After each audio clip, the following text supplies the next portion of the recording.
ہر قسم کے روحانی جسمانی مسائل اور وظائف کے لیے پیر اقبال قریشی چینل کو سبسکرائب کریں۔ حالانکہ یہاں دنیا میں دینی اعتبار سے بھی دنیاوی اعتبار سے بھی بڑے بڑے کام کرنے والے لوگ آپ کو ملیں گے۔ انجینئر جنت میں نہیں کہے گا کاش میں دنیا میں ایک بار پھر جا کے ڈگری حاصل کر لوں انجینئرنگ کی۔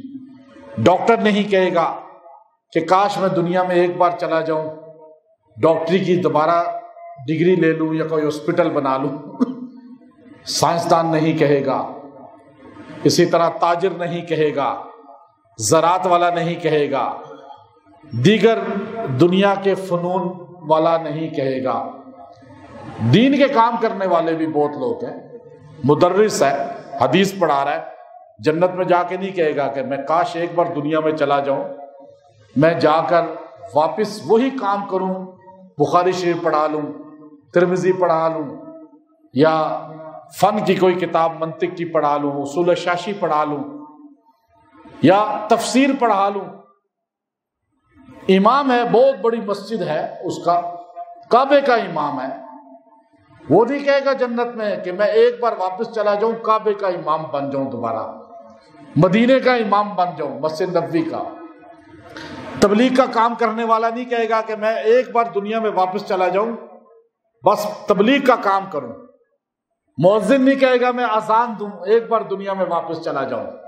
لیکن ایک بندہ کہے گا جس کو امام بخاری اپنی صحیح کتاب بخاری شریف کے اندر حدیث لائے ہیں، اور وہ بندہ جنت میں جا کر کہے گا کاش میں جو اللہ کی راہ میں شہید ہوا ہوں، قتل ہوا ہوں، مجھے ایک موقع اور ملے، میں پھر واپس جا کر شہید ہو جاؤں۔ شہادت اتنا بڑا مقام ہے کہ سرکار دو عالم، نبیوں کے سردار، نبیوں کے امام، وجہ کائنات محمد الرسول اللہ صلی اللہ علیہ وسلم خود فرما رہے ہیں لَوَدِدْتُ أَنْ أُقْتَلَ فِي سَبِيلِ اللَّهِ ثُمَّ أُحْيَا ثُمَّ أُقْتَلَ ثُمَّ أُحْيَا ثُمَّ أُقْتَلَ، کہ میں کاش قتل ہوں راہ خدا میں پھر زندہ کیا جاؤں، پھر قتل ہوں پھر زندہ کیا جاؤں، پھر قتل ہوں پھر زندہ کیا جاؤں۔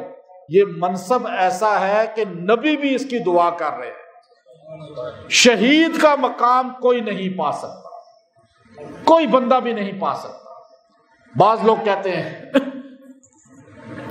کہ جو آدمی کہ جو سنت کو زندہ کرتا ہے عند فساد امتی فلہ اجر مئۃ شہید، کہ جو آدمی ایک سنت کو فساد کے دور میں زندہ کرتا ہے اس کو 100 شہیدوں کا اجر ملتا ہے۔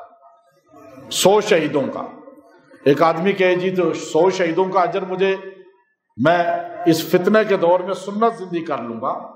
آپ سر پہ پگڑی رکھتے ہیں، آپ نے اس دور میں پگڑی رکھنا لوگوں کو تھوڑا مشکل لگتا ہے، آپ پگڑی رکھ کے پہن کے باہر نکلتے ہیں، شادی ہال میں جاتے ہیں، آفس میں جاتے ہیں، مارکیٹوں میں پھرتے ہیں، آپ پوری دنیا میں جائیں، ایئرپورٹ پر آپ یورپ امریکہ جا رہے ہیں، پگڑی پہنی ہوئی ہے۔ یہ اس دور میں عند فساد امتی، آج شرم آتی ہے لوگوں کو پگڑی پہنتے ہوئے۔ لوگ کہتے ہیں کیا لوگ کہیں گے یہ کوئی دقیانوسی ذہن ہے؟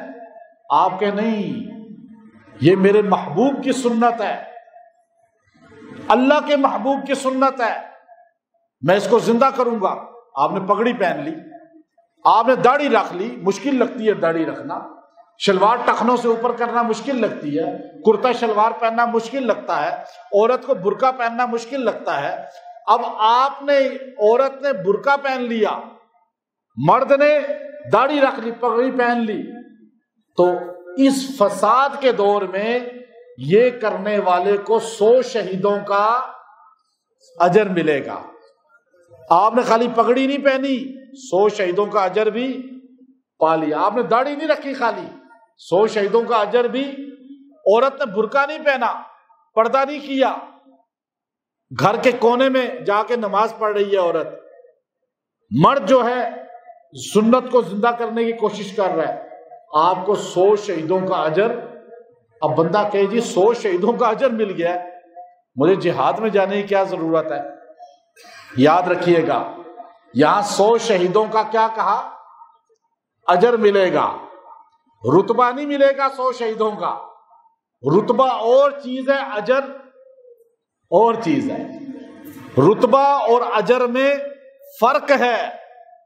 اب آپ مجھے بتائیں، ہماری مسجدوں میں زیادہ تر جو امام ہوتے ہیں ان کی اجرت نمازیوں کی تنخواہ سے زیادہ ہوتی ہے یا کم ہوتی ہے؟ کم ہوتی ہے نا۔ اب امام صاحب کی تنخواہ 30,000 ہے، 35,000 ہے، پیچھے نماز پڑھنے والوں کی لاکھ روپے بھی ہو سکتی ہے، ہو کیا سکتی ہے، ہوتی ہے 80,000 بھی ہوگی۔ کوئی بزنس مین ہے وہ 5 لاکھ کما رہا ہوگا مہینے کے، اور امام صاحب کی اجرت تنخواہ کم، اور پیچھے جو نماز پڑھ رہا ہے اس کی تنخواہ اجرت زیادہ۔ اب آپ مجھے بتائیں، اجرت کے لحاظ سے امام کی اجرت کم ہے، لیکن رتبے کے لحاظ سے امام بڑا ہے یا مقتدی؟ رتبہ اور چیز ہے، اجرت اور چیز ہے۔ یہاں جو کہا 100 شہیدوں کا اجر ملے گا، مقام نہیں ملے گا، منصب نہیں ملے گا، کیا ملے گا؟ اجر ملے گا۔ اجر ہو سکتا ہے ان کا زیادہ ہو مقتدیوں کا، لیکن رتبہ امام کا زیادہ۔ شہید ایک شہادت کا مقام ہے، ایک شہادت کا مقام اور مرتبہ ہے، اور ایک اس کے اجرت ہے، اجر ہے۔ اجر تو مل جائے گا 100 شہیدوں کے اجر کے برابر، لیکن جو ٹھاٹھ ہے، جو شان ہے شہید کی، وہ صرف اور صرف اس کو ملتی ہے جو اللہ کی راہ میں شہید ہو جاتا ہے۔ اور اس کے لیے اللہ نے کیا بولا؟ اللہ نے جو لفظ قرآن میں بولا ہے وہ ہمارے لیے سب سے بڑی تسلی ہے۔ اللہ نے فرمایا وَلَا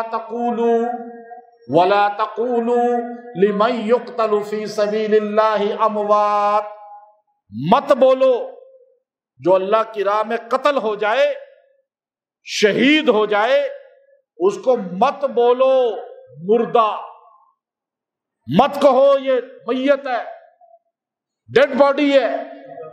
یہاں سے ہمارے اہل سنت والجماعت احناف نے ایک مسئلہ اخذ کر لیا، شہید زندہ ہے، شہید کو میت، ڈیڈ باڈی، مردہ مت بولو، ہے تو میت، ہے تو ڈیڈ باڈی ہی نا، ہے تو مردہ ہی۔ لیکن ادب یہ ہے کہ شہید کو آپ یہ نبی شہید سے افضل ہے یا نہیں؟ نبی خود بھی شہید ہے ہمارے، زہر دیا گیا تھا، ابو بکر کو زہر دیا گیا تھا، وہ الگ واقعہ ہے۔ ہم کہتے ہیں جب شہید کو میت مت بولو تو نبی کے لیے میت کا لفظ کیوں بولتے ہو؟ نبی کے لیے مردہ کا لفظ نعوذ باللہ کیوں بولتے ہو؟ ہاں جی میت ہی تو ہیں حضور علیہ السلام، فوت ہو گئے نا بھائی، ادب کرو ادب۔ اللہ نے کہا شہید کا ادب کرو، جس نے شہید کو مرتبہ دلایا، کیا اس نبی کا ادب نہیں ہوگا؟ شہید کس کا غلام ہے؟ نبی کا غلام ہے۔ شہید کو جس کے قدموں سے مقام ملا وہ نبی کتنا افضل ہے۔ نبی کو مت کہا کرو نعوذ باللہ میت۔ وصال فرما گئے، آپ رحلت فرما گئے، آپ منتقل ہو گئے، ادب کا لفظ بولو نا، جس میں ادب آئے۔